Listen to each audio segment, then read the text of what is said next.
Hello दोस्तों, स्वागत है आपका सतीश सर के वीडियोज़ में। आज हम लेके आए हैं क्लास 10 का गोधूली भाग 2 जो है उसका जो दूसरा गद्य भाग की जो कहानी है विष के दांत, उसका हम ऑब्जेक्टिव लेकर आए हैं वस्तुनिष्ठ प्रश्न, जो कि परीक्षा के दृष्टिकोण से काफ़ी महत्वपूर्ण है।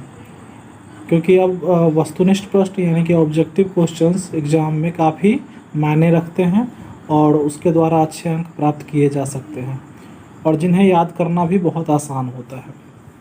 तो आइए शुरू करते हैं। विष के दांत। पहला प्रश्न है, विष के दांत कहानी के रचयिता कौन है?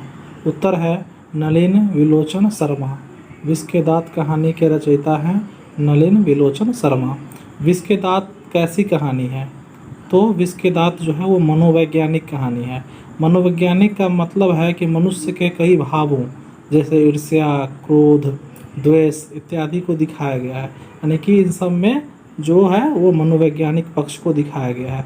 तो विष के दांत जो कहानी है वो ना तो सामाजिक है, ना ही ऐतिहासिक है, ना ही धार्मिक है, वो मनोवैज्ञानिक कहानी है। तीसरा जो प्रश्न है, विष के दांत समाज के किस वर्ग की मानसिकता को उजागर करती है? तो विष के दांत मध्यम वर्ग की कहानी है, मध्य वर्ग की कहानी है, ठीक है, यानी मिडिल क्लास फैमिली की कहानी है ये, ठीक है। चौथा प्रश्न है, विष के दांत पाठ की विधा है? निबंध है, व्यक्तिचित्र, कविता, कहानी, कौन सी विधा के अंतर्गत है? साहित्य की किस विधा के अंतर्गत विष के दांत को रखा जा सकता है? तो वो है कहानी, यानी कि विष के दांत क्या है? कहानी है। अगला प्रश्न है कि विष के दांत कहानी का प्रमुख पात्र कौन है, यानी कि मेन कैरेक्टर कौन है? ठीक है, तो वो है खोखा, ठीक है, खोखा जो है वो प्रमुख पात्र है। छठा जो प्रश्न है, गिरधर लाल का बेटा है क्या? कौन? तो वो है मदन, ठीक है, मदन है गिरधर लाल का बेटा। गिरधर लाल सेन साहब की फैक्ट्री में क्या करता था? तो किरानी का काम करता था। गिरधर लाल सेन साहब की फैक्ट्री में किरानी का काम करता था, ठीक है। सेन साहब की नई मोटर कार किस रंग की थी? तो वो काली रंग की थी। सेन साहब की नई मोटर कार काली रंग की थी। सेन साहब की नई मोटर कार कितने की थी? तो 7,500 की थी, 7,500 की। सेन साहब की नई मोटरसाइकिल 7,500 की थी। सेन साहब अपने बेटे खोखा को क्या बनाना चाहते थे? तो वो उसे बिजनेसमैन या इंजीनियर बनाना चाहते थे, ठीक है, बिजनेसमैन या इंजीनियर बनाना चाहते थे। अगला प्रश्न है, सेन साहब की नई मोटर कार की पिछली बत्ती का लाल शीशा किसने चकनाचूर किया था?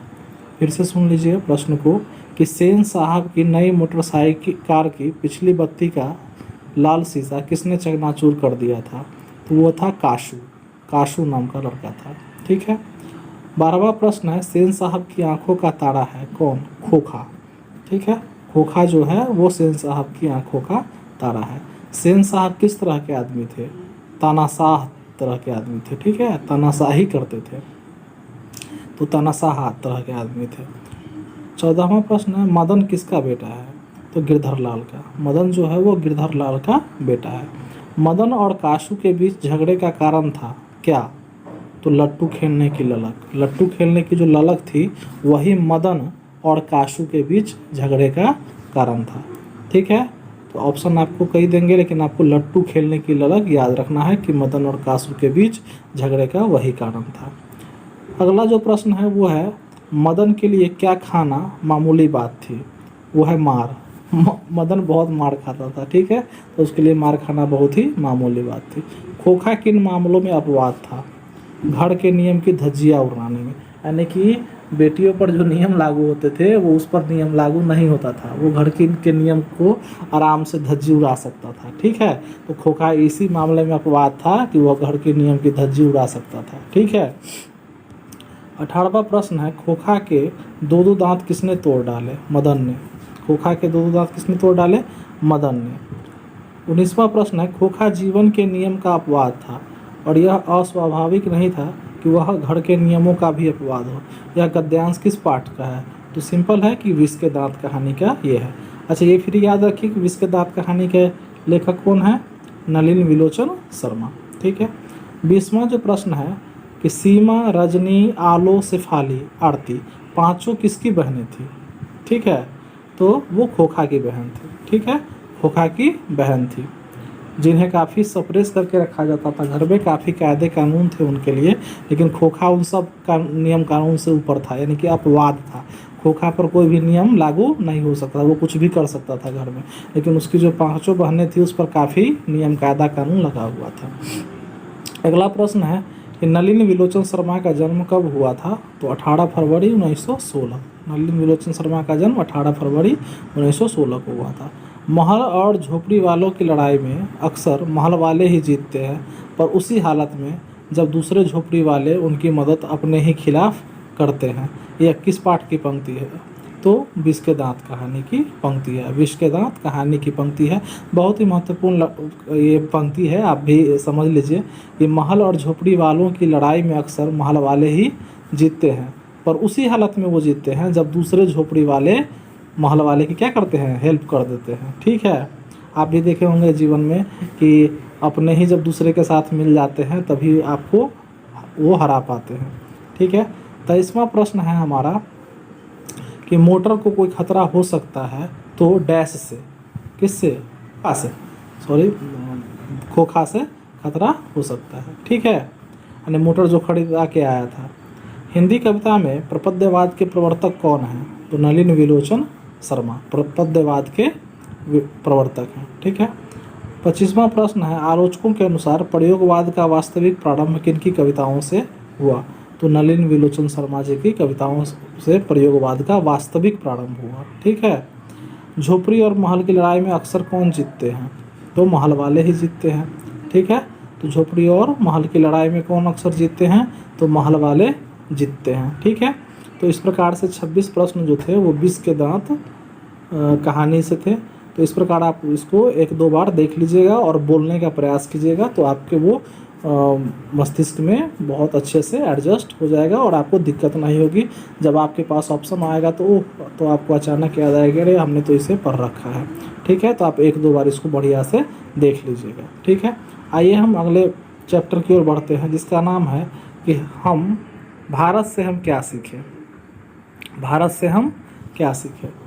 पहला प्रश्न है कि भारत से हम क्या सीखें पाठ गद्य की कौन सी विधा है, यानी कि साहित्य की अनेक विधाओं में ये क्या है?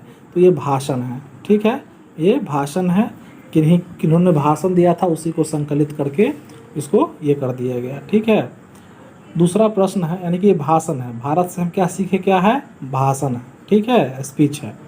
दूसरा प्रश्न है भारत में प्राचीन काल में स्थानीय शासन की कौन सी प्रणाली प्रचलित थी? तो स्थानीय शासन, यानी कि स्थानीय स्वशासन था उसका, स्थानीय शासन की पद्धति चलती थी। ठीक है, तीसरा भारत से हम क्या सीखे भाषण का हिंदी रूपांतरण किसने किया है? तो डॉक्टर भवानी शंकर त्रिवेदी जी ने। ठीक है, भारत से हम क्या सीखे भाषण का हिंदी रूपांतरण किसने किया है? डॉक्टर भवानी शंकर त्रिवेदी जी ने। भारत की सर्वाधिक आबादी कहाँ बसती है? गाँवों में। ये तो जानते हैं कि भारत क्या है? गाँव का देश है। ठीक है, तो भारत की सबसे अधिक आबादी कहाँ बसती है? गाँवों में है। 5वां जो प्रश्न है वो है मैक्स मुलर कहाँ के रहने वाले थे? तो मैक्स मुलर जर्मनी के रहने वाले थे। कहाँ के रहने वाले थे? जर्मनी के रहने वाले थे। ठीक है, ये काफ़ी विद्वान थे। मैक्स मुलर के अनुसार सच्चे भारत के दर्शन कहाँ हो सकते हैं? तो ग्रामीण भारत में, यानी गांव में ही। यदि आपको सच्चे भारत का दर्शन करना है तो मैक्स मुलर ने कहा कि उसके दर्शन करने हैं यदि भारत के, तो आप गाँव में जाइए, यानी ग्रामीण भारत में ही सच्चे भारत के दर्शन हो सकते हैं। और ये देखिए, ये जो भाषण है ये मैक्स मुलर जी ने ही दिया था। ठीक है, मैक्स मुलर थे क्या? ठीक है, वो भारत भक्त भी थे, यानी कि भारत की उन्होंने काफ़ी प्रशंसा की है। संस्कृतानुरागी भी थे, यानी संस्कृत के काफ़ी प्रेमी थे, और वेदों के प्रति अगाध आस्था रखने वाले भी थे, यानी कि सभी थे, यानी घ है इसका सही आंसर। यानी कि भारत भक्त भी थे, संस्कृत में उनका प्रेम भी था, और वेदों के प्रति भी अगाध श्रद्धा या आस्था रखते थे। ठीक है, 8वां जो प्रश्न है हमारा वो है मैक्स मुलर ने कालिदास के किस पुस्तक का जर्मन में अनुवाद किया? तो मेघदूत का। किसका? मेघदूत का। उन्होंने, मेघदूत जानते हैं ना, बहुत अच्छी रचना है। ठीक है, मेघदूतम उन्होंने लिखा था कालिदास जी ने, तो उसका जर्मन में अनुवाद किया मैक्स मुलर जी ने, मेघदूत का। 9वां प्रश्न है मैक्स मुलर को किसने वेदांतियों का वेदांती कहा? यानी इतने विद्वान थे और वेद के प्रति इनकी रुचि देखकर इनको वेदांतियों का वेदांती कहा। किसने? तो विवेकानंद जी ने। स्वामी विवेकानंद जी ने इनको वेदांतियों का वेदांती कहा, यानी कि अनेक वेदांतियों से भी ये बहुत ज़्यादा वेद का ज्ञान रखते थे मैक्स मूलर जी। तो विवेकानंद जी ने उनको वेदांतियों का वेदांती कहा।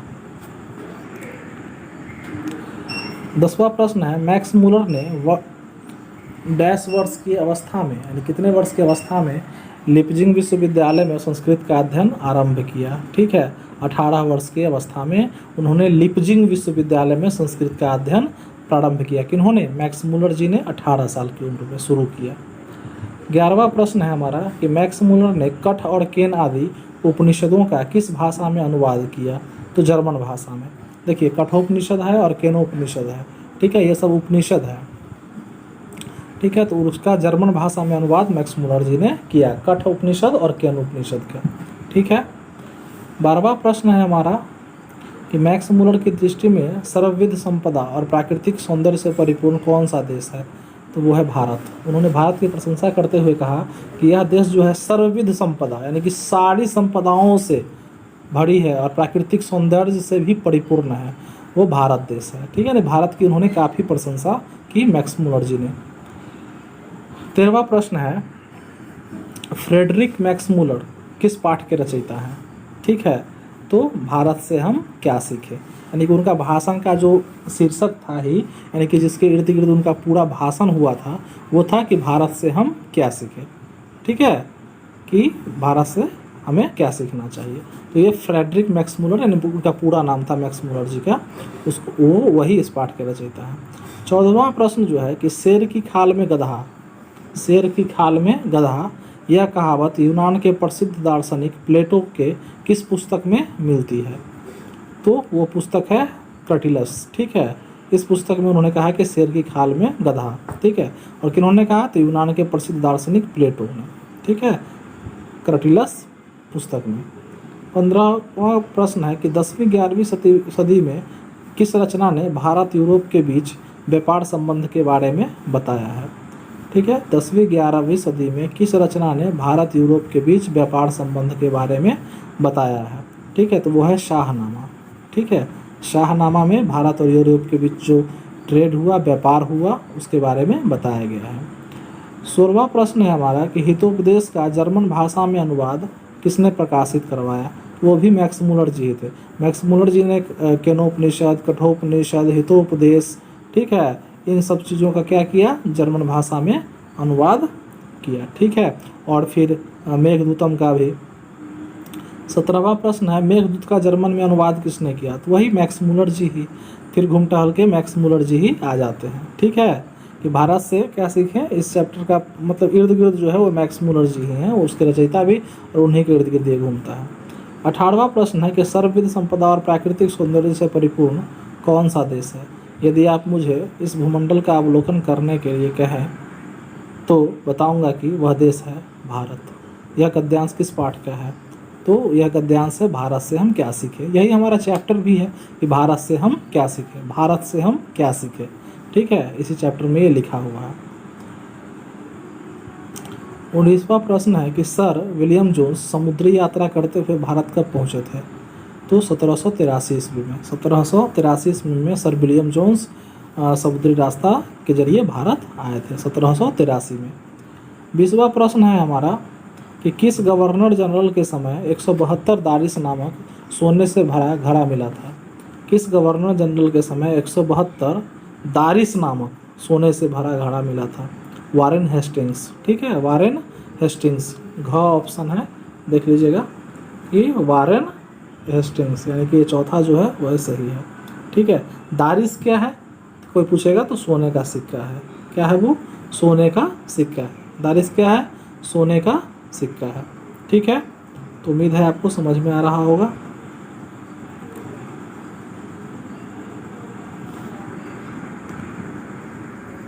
अगला प्रश्न है कि वारेन हेस्टिंग्स कहाँ का गवर्नर जनरल था?